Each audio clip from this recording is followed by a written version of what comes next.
Good morning student, मैं V Shravani Kumari, semester 1 CC2 paper modern Indian political thought के एक chapter गांधीवाद पर चर्चा कर रही हूँ। तो आज हम बात करेंगे गांधी जी के आर्थिक विचारों के बारे में।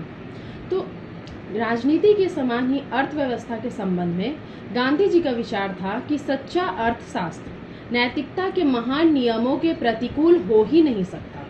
सच्चा अर्थशास्त्र सामाजिक न्याय चाहता है। वह प्रत्येक व्यक्ति का, यहाँ तक कि दुर्बल व्यक्ति का भी सामाजिक हित चाहता है। यानी अर्थशास्त्र ऐसा होना चाहिए जो समाज के लोगों का कल्याण करे, समाज के लोगों का भलाई करे, और अच्छे जीवन के लिए यह अति आवश्यक है। तो गांधी जी के आर्थिक विचार में सबसे पहला है औद्योगिकीकरण का विरोध। गांधी जी को औद्योगिकरण गांधी जी औद्योगिकरण का विरोध करते थे।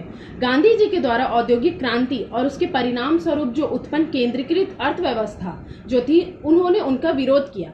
क्योंकि औद्योगिकरण का अर्थ है कि बड़े उद्योगों की जो स्थापना होती है, वे सभी बड़े उद्योगों की स्थापना के लिए कच्चे माल और बहुत बड़ी मात्रा में जो पदार्थ जो निर्मित किए जाते हैं, फिर उसको बेचना भी तो पड़ता है, और उसे बेचने के लिए बहुत बड़े बाजारों की जरूरत होगी। क्योंकि बड़े बड़े उद्योगों से उतनी बड़ी बड़ी जो चीजें जो बनती है, उसे बेचने के लिए बड़े बड़े मंडियों की जरूरत पड़ती है, बड़े बाजारों की आवश्यकता होती है, और इससे उपनिवेशवाद का जन्म होता है। जो कि गांधी जी को लगता था कि ये जो उपनिवेशवाद की प्रकृति है वो नैतिकता के विरुद्ध है।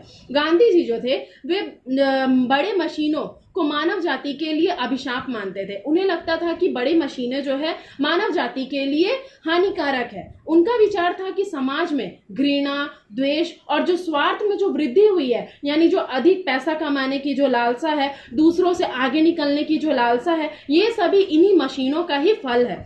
मशीनों के प्रयोग के परिणाम स्वरूप मानवों का शारीरिक और नैतिक पतन हुआ है। यानी जो काम को करने के लिए लोग मेहनत करते थे, अपने शारीरिक परिश्रम का उपयोग करते थे, वही मशीनों के आ जाने से परिश्रम में भी अवनति हुई है। यानी कि लोग परिश्रम करने की बजाय मशीनों से ही अपना काम निकालने की कोशिश करते हैं। तो इस प्रकार जहां बहुत सारे लोगों के द्वारा जो काम को किया जाता था, वो मशीनों के आ जाने से उस एक मशीन चालक के द्वारा ही उस काम को खत्म कर दिया जाता है। यानी बहुत सारे लोगों के द्वारा जो होने वाले काम है, वो कुछ थोड़े से व्यक्तियों के हाथ में से ही, मतलब हाथों में केंद्रित हो जाता है। यानी कि वो काम उन्हीं लोगों के द्वारा हो जाता है, और बहुसंख्यक वर्ग को अधिक निर्धनता का सामना करना पड़ता है। इससे बेरोजगारी आ जाती है। क्योंकि जहां 10 लोग काम कर रहे थे, वहां मशीन के आ जाने से 1 लोगों में हो जाता है वो काम, और 9 लोग जो होते हैं वो बेरोजगार हो जाते हैं, वे गरीब हो जाते हैं, भुखमरी की स्थिति पैदा हो जाती है। तो इस कारण गांधी जी का कहना था कि मानवों का श्रम का जो स्थान है वो मशीनों ने ले लिया है। औद्योगिकरण का एक दोष यह भी है कि उत्पादन के परिणाम स्वरूप राजनीतिक शक्ति का भी केंद्रीकरण हो जाता है, जो लोकतंत्र और मानवीय स्वतंत्रता दोनों का ही शत्रु है। उसके बाद है कि इससे यह नहीं समझना चाहिए कि गांधी जी सभी प्रकारों के मशीनों के विरोध में थे। उनका कहना था कि मशीनें वो सही है जो मानव जीवन के लिए उपयोगी हो, यानी मानवों के कार्यों को सहायता करे, जैसे कि रेल, जहाज, सिलाई की मशीन और उनके जो चरखा थे आदि, ये सभी चीजों के वे समर्थक थे। क्योंकि ये मशीनें जो थी वो मानव जीवन को आसान बनाती है, परंतु ये मानव जीवन के, मतलब मानव जीवन का निर्धनता की ओर नहीं ले जाती है, ना ही यह गरीबी की ओर ले जाती है, ना ही भुखमरी की स्थिति पैदा करती। यानी कि ये सभी जो मशीनें हैं, ये मानव जीवन को आसान बनाती है, सरल बनाती है, सुगम बनाती है। परंतु वे वैसी मशीनों के खिलाफ में थे जो मानव जीवन का अधिकार छीनती हो, अर्थात मानवों को निर्धनता की ओर ले जाती हो, भुखमरी की स्थिति पैदा करती हो, ईर्ष्या, द्वेष, और लोग जो एक दूसरे से आगे निकलने की जो होड़ लगाते हैं, स्वार्थ सिद्धि करते हैं, दूसरों से अधिक पाने की जो लालसा रखते हैं, जो लालच मानवों में आता है, वे इन सभी प्रवृत्तियों के आ जाने के कारण वे कुछ मशीनों के खिलाफ थे। और उसके बाद है कि कुटीर उद्योगों का समर्थन। गांधी जी जो थे वो औद्योगिकरण का विरोध करते हुए कुटीर धंधों का समर्थन करते थे। उन्हें लगता था कि प्रत्येक गांव जो है एक आर्थिक इकाई के रूप में कार्य करेगा। वे खादी को भारत की राजनीतिक और आर्थिक समस्याओं का हल मानते थे। उनके द्वारा आर्थिक क्षेत्र में स्वदेशी के विचार का प्रतिपादन किया गया।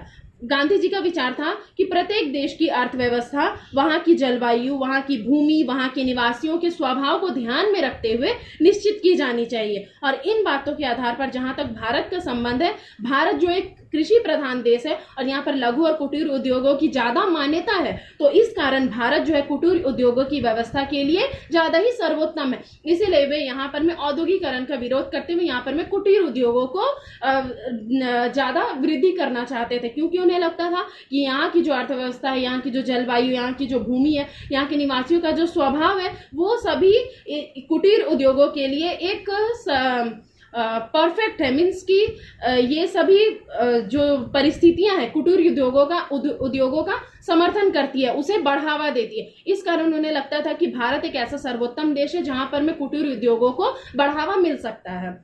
उसके बाद तीसरा है अपरिग्रह का सिद्धांत। आर्थिक न्याय और असमानता को दूर करने के लिए गांधी जी का एक अन्य विचार था कि जीवन में अपरिग्रह के सिद्धांत को अपनाया जाना चाहिए। अपरिग्रह का मतलब होता है कि हमें जितनी जरूरत हो उतनी ही वस्तुएं हम अपने पास में रखेंगे या उतने ही कमाएंगे और बाकी जो है वो हम समाज के हित में लगा देंगे। गांधी जी का मत था कि प्रकृति स्वयं उतना ही उत्पादन करती है जितना कि इस सृष्टि के लिए आवश्यक है। इसीलिए वितरण का प्राकृतिक नियम यह है कि प्रत्येक को केवल अपनी आवश्यकता के लिए ही आवश्यकता भर के लिए ही वे उन चीजों को प्राप्त करें और अनावश्यक उसका संग्रह ना करें। गांधी जी के शब्दों में धनवानों के पास धन संग्रह करने के लिए अत्यधिक सामग्री है जिसकी उन्हें आवश्यकता नहीं होती, जबकि लाखों लोग ऐसे होते हैं जो आवश्यकता के कारण भूखे मर जाते हैं। यानी जिसको जितनी जरूरत है उसके पास उतना तो है, परंतु उससे भी ज्यादा है उनके पास, और जिनको जरूरत है उनके पास में वो चीज है ही नहीं। तो गांधी जी का यही ही मत था कि जिसको जितनी ही जरूरत हो वो उतना ही संग्रह करे और जिन नहीं जरूरत हो तो वो संग्रह ना करे, ताकि वो जो चीज है दूसरे जरूरतमंद लोगों के काम आ सके। उसके बाद है चौथा, वर्ग सहयोग की धारणा। आर्थिक क्षेत्र में गांधी जी का एक अन्य विचार था कि वर्ग सहयोग की धारणा। गांधी जी साम्यवादी दर्शन की वर्ग संघर्ष की धारणा में विश्वास नहीं रखते थे। गांधी जी का विचार था कि श्रमिक और पूंजीपति मीन्स जो उद्योगों के जो स्वामी होते हैं, जो पूंजीपति होते हैं, वे सभी, इसके बीच में विरोध नहीं होना चाहिए, बल्कि ये दोनों एक ही होते हैं, क्योंकि ये दोनों एक दूसरे के पूरक होते हैं। उद्योगपति के बिना श्रमिकों का अस्तित्व नहीं है और श्रमिकों के बिना उद्योगों का अस्तित्व नहीं है। यदि किसी उद्योग की स्थापना होती है तो यदि उसमें श्रमिक ही काम नहीं करेंगे तो वो उद्योग किस काम का रह जाएगा, क्योंकि श्रमिकों के बिना उद्योग तो चल ही नहीं सकता।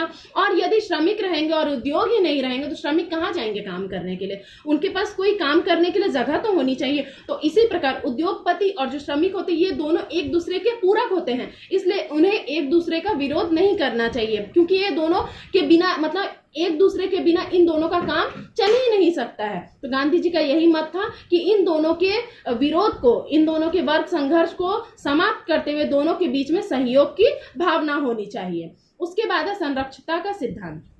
महात्मा गांधी आर्थिक विषमताओं का अंत करने के पक्ष में थे, लेकिन वे आर्थिक समानता स्थापित करने के साम्यवादी ढंग से सहमत नहीं थे, जिसके अंतर्गत धनिकों से उनका धन बलपूर्वक छीन कर उसका सार्वजनिक हित में प्रयोग किए जाने की बात कहते हैं।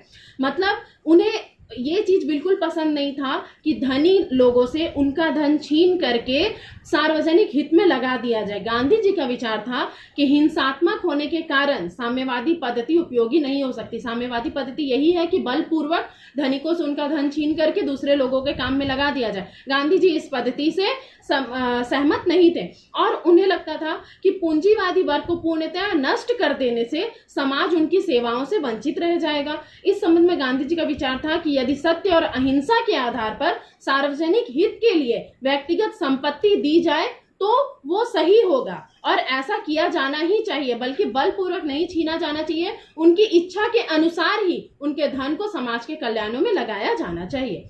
और उसके बाद उन्होंने धनिकों के जो धन है उसको संरक्षित रखने के लिए यानी सुरक्षा पूर्वक रखने के लिए ट्रस्टीशिप सिद्धांत का प्रतिपादन किया। इसका मतलब यह है कि धनी व्यक्ति अपनी आवश्यकताओं के अनुसार आवश्यकताओं से अधिक जमीन या जायदाद या कारखाने या विविध प्रकार की संपत्ति को स्वयं को उसका स्वामी ना समझे और इसे समाज की धरोहर माने। उसका उपयोग अपने लाभ के लिए नहीं करके समाज के कल्याण के लिए उसका उपयोग करे। गांधी जी का यह सिद्धांत अपरिग्रह के विचार पर आधारित है। अपरिग्रह का अर्थ है मनुष्य को अपने जीवन की आवश्यकताओं से अधिक किसी भी वस्तु का संग्रह नहीं करना चाहिए, जितनी जरूरत हो उतना ही उसे संग्रह करना चाहिए। यदि किसी के पास अधिक संपत्ति हो जाती है तो वे उसे अपनी ना समझकर उसे समाज की समझनी चाहिए, और संसार की सभी वस्तुओं पर सबसे प्रथम स्वामित्व ईश्वर का होता है। मनुष्य को अपने परिश्रम और आवश्यकता अनुसार इसमें अपना हिस्सा लेने का सिर्फ अधिकार है, बल्कि वे मनुष्य उस संपत्ति का स्वामी अपने आप को ना समझे, बस उसमें से थोड़ा हिस्सा लेने का वो स्वयं अधिकारी है। और यदि किसी के पास में अगर ऐसा इतना संपत्ति है, इतनी सारी संपत्ति है, तो स्वयं को उसका स्वामी ना समझे, बल्कि उसका स्वामी पूरा समाज है, और स्वयं के लिए वो उसे उपयोग ना करके संपूर्ण समाज के लिए वे उसका उपयोग करें। अतः किसी भी प्रकार की संपत्ति का स्वामी स्वयं नहीं होकर स्वयं वो सिर्फ उसका संरक्षक मात्र है, यानी कि उसके पास में, उस व्यक्ति के पास जितनी भी संपत्ति है वो उसका स्वामी नहीं है, मात्र वो उसका संरक्षक है। उसके बाद है कि गांधी जी के ट्रस्टीशिप सिद्धांत के अनुसार धनी लोगों को स्वेच्छा पूर्वक यह समझना चाहिए कि उनके पास जो भी धन है वो समाज की धरोहर है, यानी कि वो समाज की है। वे उसमें से केवल अपने निर्वाह के लिए, अपनी जीविका को चलाने के लिए आवश्यक धनराशि ही ले सकते हैं। शेष सारी धनराशि उन्हें समाज की दृष्टि से हितकर कार्यों में लगा देनी चाहिए। इसका यह मतलब नहीं है कि धनी अपने जीवन निर्वाह से बची हुई संपत्ति को निर्धन व्यक्तियों में बांट दे। ऐसा करने से तो वह संपत्ति उपभोग में आकर शीघ्र नष्ट हो जाएगी।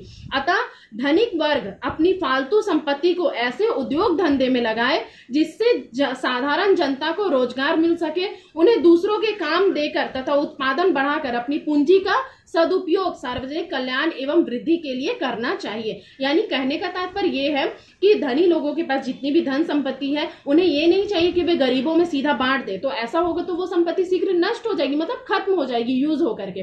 तो उन्हें चाहिए कि वे ऐसी संपत्ति को किसी लाभप्रद कार्यों में लगाए, जिससे कि साधारण जनता को रोजगार मिल सके। यानी वे किसी उद्योग धंधे में लगाएंगे तो उससे जो साधारण जनता है उनको रोजगार मिलेगा, इससे निर्धनता में कमी आएगी, भूखमरी नहीं फैलेगी, सभी लोगों को खाना मिलेगा। तो इस कारण वे किसी हितकर कार्य में यदि उस संपत्ति को लगाते हैं तो वो लोगों के कल्याण के लिए सही साबित होगी। और जमींदार अपनी फालतू जमीन भूमिहीन निर्धन व्यक्तियों को खेत जोतने बोने के लिए भी दे सकते हैं।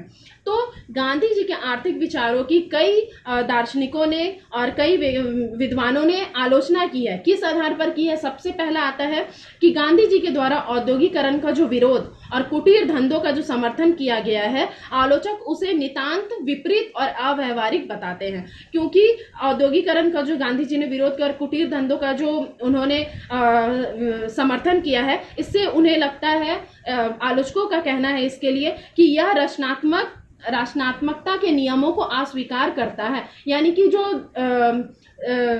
जो दुनिया है, जो युग है, वो दिन प्रतिदिन बदल रहे हैं, दिन प्रतिदिन इसमें किसी ना किसी नए नए रचनाओं का निर्माण होता है, नई नई चीजें आती हैं। तो उसी तरीके से ये जो समाज है ये बदलता रहता है। और औद्योगिकरण जो है, अगर नए उद्योग धंधों का विकास होगा या उसकी शुरुआत होगी तो गांव के लोग जो है या साधारण जनता है उसमें जाएंगे तो उन्हें रोजगार के अवसर मिलेंगे। तो इससे निर्धनता में क्या होगी? कमी आएगी और सभी लोगों को खाना मिलेगा, भुखमरी की स्थिति नहीं रहेगी। तो इस कारण से उन्हें लगता है, आलोचकों का कहना है कि